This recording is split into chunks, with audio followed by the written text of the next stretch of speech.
The myth of Icarus and Daedalus.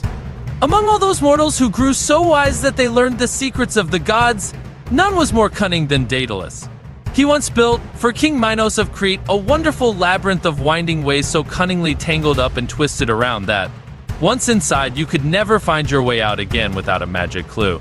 But the king's favor veered with the wind, and one day he had his master architect imprisoned in a tower.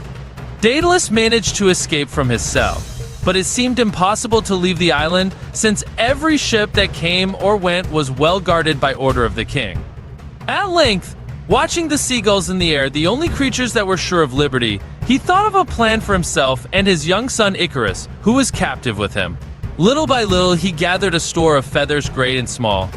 He fastened these together with thread, molded them in with wax, and so fashioned two great wings like those of a bird. When they were done, Daedalus fitted them to his own shoulders, and after one or two efforts, he found that by waving his arms he could winnow the air and cleave it, as a swimmer does the sea. He held himself aloft, wavered this way and that with the wind, and at last, like a great fledgling, he learned to fly. Without delay, he fell to work on a pair of wings for the boy Icarus, and taught him carefully how to use them, bidding him beware of rash adventures among the stars. "Remember," said the father, "never to fly very low or very high, for the fogs about the earth would weigh you down, but the blaze of the sun will surely melt your feathers apart if you go too near." For Icarus, these cautions went in at one ear and out by the other. Who could remember to be careful when he was to fly for the first time? Are birds careful? Not they. And not an idea remained in the boy's head but the one joy of escape. The day came, and the fair wind that was to set them free. The father bird put on his wings, and while the light urged them to be gone, he waited to see that all was well with Icarus. For the two could not fly hand in hand. Up they rose, the boy after his father.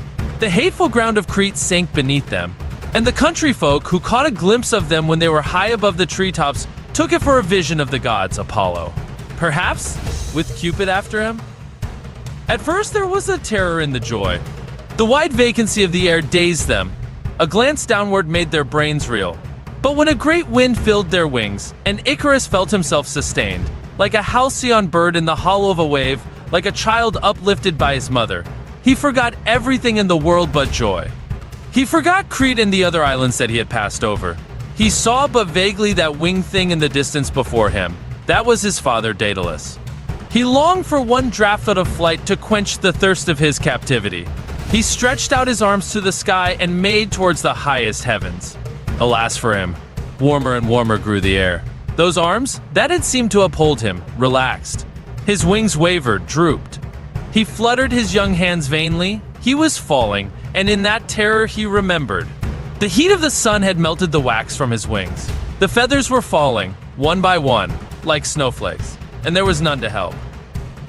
He fell like a leaf tossed down the wind, down, down, with one cry that overtook Daedalus far away. When he returned and sought high and low for the poor boy, he saw nothing but the bird-like feathers afloat on the water, and he knew that Icarus was drowned. The nearest island he named Icaria in memory of the child. But he, in heavy grief, went to the temple of Apollo in Sicily, and there hung up his wings as an offering. Never again did he attempt to fly.